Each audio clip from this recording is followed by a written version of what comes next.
Welcome to Product Rising. I'm Elizabeth Ames, an executive producer of Product Rising and the former CEO of Women in Product. Over the past 5 years, we've been able to speak with many industry leaders and a lot of women in product community members. Those conversations have contained so many gems, incredible insights, invaluable recommendations, and sometimes some hard truths. So we decided to revisit some of those past episodes in an abbreviated format, kind of a highlight reel of key insights and recommendations. Today's episode is from our 2025 series, The Coach's Playbook. Cassie Campbell produced and hosted this series and spoke with so many incredible product coaches. We're starting with a conversation with Tami Reiss that really speaks to what it takes to be a product. Tami has been in the trenches leading successful organizations as a CEO, a CPO, an SVP, a product leader, and a general manager. She's done it all. She's also a respected product and executive coach, including leading senior and executive level coaching circles for women in product. Tami is also a speaker and an author. So all of you out there who aspire to be leaders or are in various stages of leadership, this is for you. We're going to start with a clip on what it takes to advance and succeed in leadership and how coaching can help even if you're already at the top. So I would say that generally the skills that got you here aren't going to keep you here, right? Someone made a bet that you're going to be good at this. You got to prove them right. And the way you prove them right is by doing certain actions in a way that they need you to, that you're going to deliver on that promise and that you're going to deliver on their desires. And so it's really hard to go to your boss, who is the CEO, for advice about whether or not you're meeting their expectations. But a coach can help you understand what the CEO wants. They can help you understand how you can present your stuff to the CEO in a way that will build trust and confidence. Because what a coach does is the same thing a coach in the athletic sense does. We take a step back. We're not on the field. We're not the player. But we see the whole field and we see all of the players. And we can say to you, if you're a soccer person, plant your foot better before you kick that ball. Or you missed that there was an opportunity for an assist because so-and-so was open further downfield. Because when we're kicking and running with the ball, it's hard for us to see beyond our very immediate sphere. And that's what a coach can do. But what if you're not an executive yet? Well, Tami has insights for you on that transition to leadership. Everything we acquire, knowledge, job, they're all pieces that help us get closer to where we want to go. And Tami doesn't just focus on current product executives. She does much more. Then there's product leadership coaching, which is what I do, which is working with product leaders on their way up, helping them become an executive. Not just a manager, but an actual executive, an actual leader. And what does that mean? Understanding that your first team is no longer a bunch of product managers. It's the executive leadership team. It's the senior leadership team. And therefore, you're building relationships in a way you never have before with the leaders from sales and service and operations and marketing, et cetera. Yeah, you had a good relationship with the engineering leader before, but it's a totally different ballgame. And how do you continuously earn their trust? And how do you continuously earn the confidence of your CEO and your board that you, who control probably 70% of the spend of the entire company and what they're going to do, are doing things that are going to have impact on business value? And that's a big shift for people. So how does one go up the ladder of product leadership?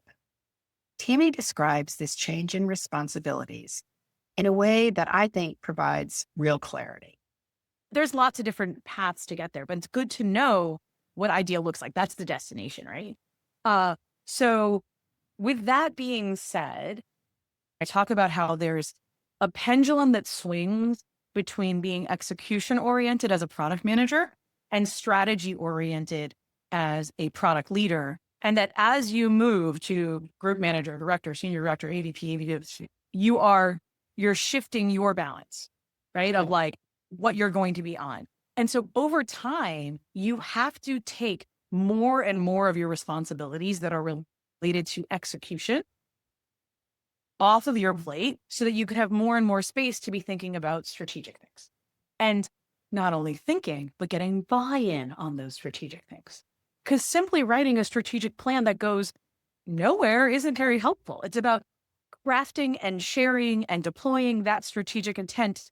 And so along the way to being more and more strategic and making room for that, you have to get more and more of your execution related tasks off of your plate. But even if you're in this highly strategic role, you're still coaching people. There's just less of them to be coaching. You're coaching your VPs and how to be strong VPs of product who are balancing their level of strategy and execution.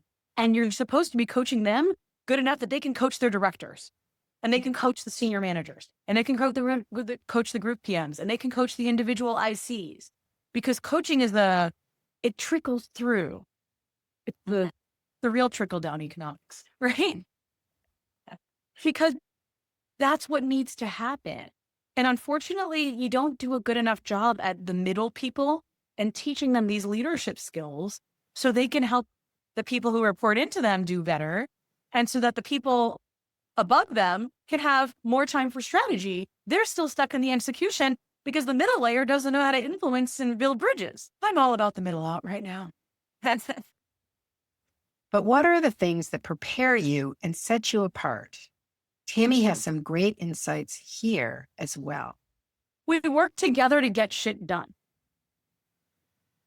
So the better you are at working together with other people and getting them to see your perspective or understand their perspective, the sooner we'll come to the better solutions together, and we can work on them together, and we can be successful together. I was a consultant. We ask a ton of questions, and not just the question of what does success look like. We ask tons and tons of questions. And as product people, we do the same thing for our users. We know how to do user research by asking open-ended questions. Start using that skill with your coworkers, with your internal partners, and ask them questions. And don't come to them with I have this great idea statement. Say, what do you think of this idea? Yeah. How would this idea work on your team? What would the downstream impacts be? Because when you ask a question, the person has to have their wheels start turning. And then it becomes their idea because it's in their brain. When you bring them an idea, they just they shake, right? They feel like a wall has just shown up because they didn't ask for that idea. And you didn't ask permission to put an idea in their head. But when you ask a question, all of a sudden, you might find common ground. And by doing that, you get more buy-in to your idea. And you understand what part of the thing on the whiteboard that makes such clear sense to you is in disagreement with whatever they are thinking. Because they may have an additional perspective that's helpful for you and how you're going to sell it throughout the entire org. And until you start thinking about your salesperson and your customer service person and your account manager as a user that you need to build empathy for, you're just going to keep hitting walls. But if you look closely at the leaders of product, at the leaders of engineering, they are people that have built bridges. They are people who have learned to have empathy for all of the different teams, have learned to navigate through what we call internal politics in a negative way, but really is just helping find the people who agree with you and helping amplify and activate their voices in support of your ideas. Unless you get that buy-in, you're not going to go anywhere. And we don't invest enough time teaching people about influence in this way. We teach people to write user stories. We teach people to create a roadmap. We teach people to write a PRD. We don't spend enough time teaching them how to influence cross-functionally, how to get what they want from the sales leader. Tami also has some great reminders about how to effectively communicate with executives, boards, and investors. A lot of it has to do with speaking the language of finance, speaking the language of business. So that could be anything from shifting from talking about getting customers onto the platform and saying, we're converting service revenue to SaaS revenue, which has a higher multiple. It could be when you're asking for literally millions of dollars to invest in a new initiative, not only saying, these are all the features we're going to build, and this is what the customers are saying about it, but instead saying, this is the payback period on that.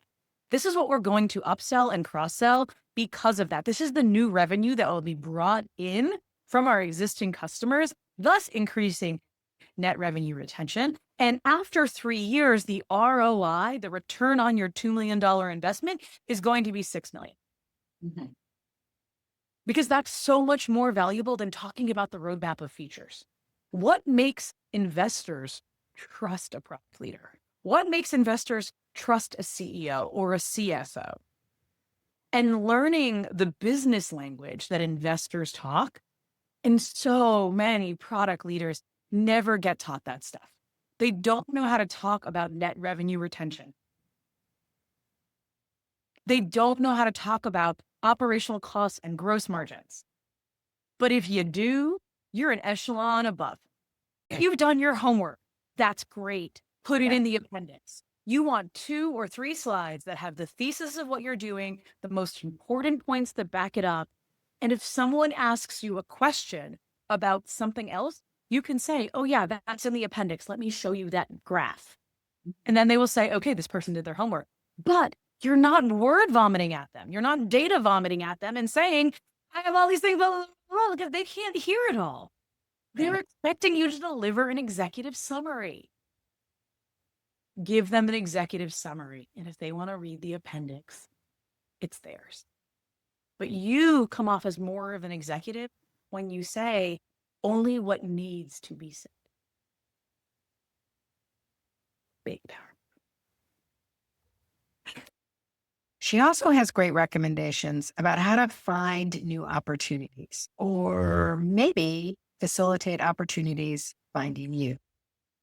When you're thinking about jobs and networking, I tell everybody I meet who's a job seeker, think back about your previous coworkers, and not just within the product realm.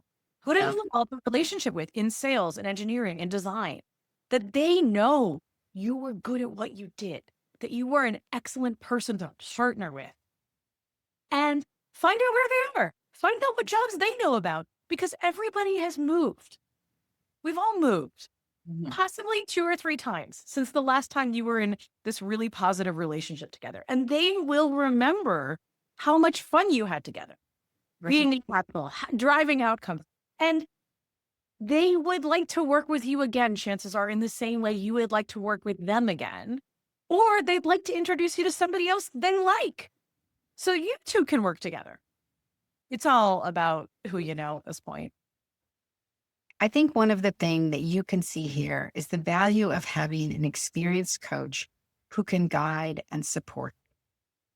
I hope this quick dive into last season's episode with Tami has given you some mini coaching for today.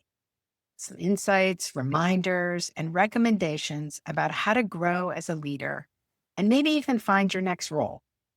You can always go back and listen to past episodes in full if you want a full refresh. It's a great conversation. Thanks for joining me.